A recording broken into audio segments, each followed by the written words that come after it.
Good evening and welcome to the premiere edition of the Reid Duffy Chronicles. By the way, I'm Reid Duffy, and this show is not to be confused with the Martian Chronicles. With this show, we make no journeys beyond the beyond. We have no tales to offer of my life and times as an extraterrestrial. No, we will keep our feet firmly on Indiana soil, focusing on offbeat nuggets of Hoosier history and happenings and the good folks who make it so. And in this inaugural edition, we focus on Hoosier sports since we're still coming down from the Indianapolis Colts' amazing ride within 94 seconds of the Super Bowl. For the second straight year, the Super Bowl is a showcase for Cowboys defensive back Neon Deion Sanders, pro football's most flamboyant and hyped player. Well, there was a defensive back 10 years ago who played his college ball right here in Indianapolis who established a standard Deion Sanders can only dream about, virtually writing the book on the fine art of pass thievery, without the flamboyance, without the hype, and without the neon. This is the perpetrator, or what he looked like 10 years ago at the peak of his larcenous career at Indiana Central, now the University of Indianapolis. The newspapers of the day were more than familiar with his nefarious gridiron rap sheet. Tom Collins, 6'2", 190 pounds, hometown Franklin, Indiana. And from 1982 to 1985, Mr. Collins is known to have pilfered 37 passes intended for other people as a defensive back for the Indiana Central Greyhounds.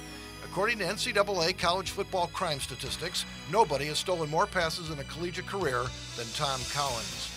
I got to start as a freshman at my second ball game, and the 3 interceptions I got there just kind of made it a lot easier for my coach to put me out there. His case, I would say the biggest asset would have to be the great instincts that he had, anticipating what was going to happen.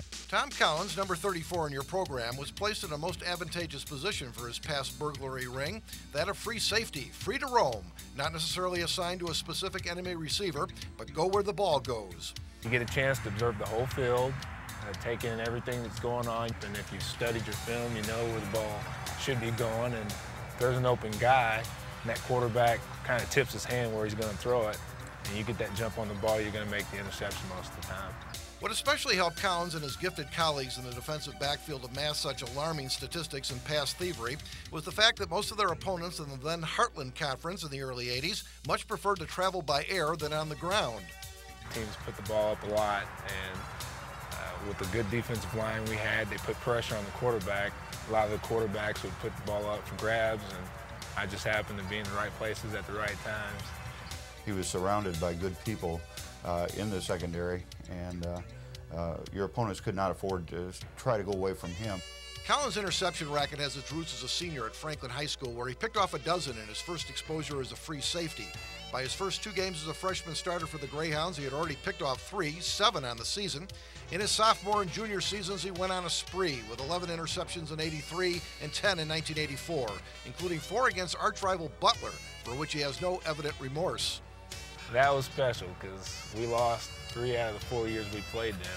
By the end of his junior year, Collins had an astounding enough 28 interceptions, 6 short of the record set by Rochester's Ralph Gebhardt in the early 70s.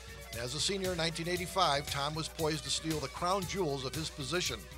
It just kind of built up during my senior year. The closer I got to it, I dropped a few.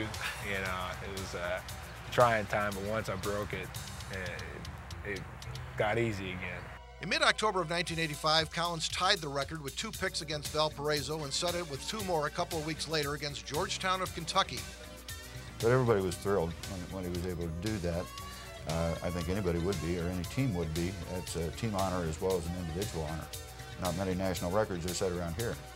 Tom's stunning thievery did bring All-American honors, a small blurb in Sports Illustrated, but no serious consideration from the pros or household name status in the national sports consciousness, which is fine with Tom Collins, who sought neither after the physical grind of playing both football and basketball for the Greyhounds.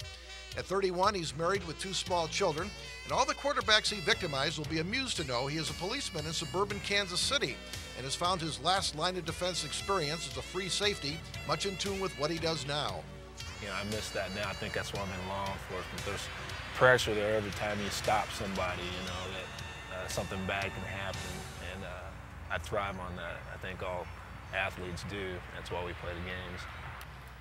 Such is the lot of the small college player that out of the 37 passes Tom Collins stole in broad daylight, I was only able to find 1 of them on existing films, and this only after a major archaeological dig by the University of Indianapolis Sports Information Office, for which I am extremely grateful. Next up, the golden age of Indiana basketball referees.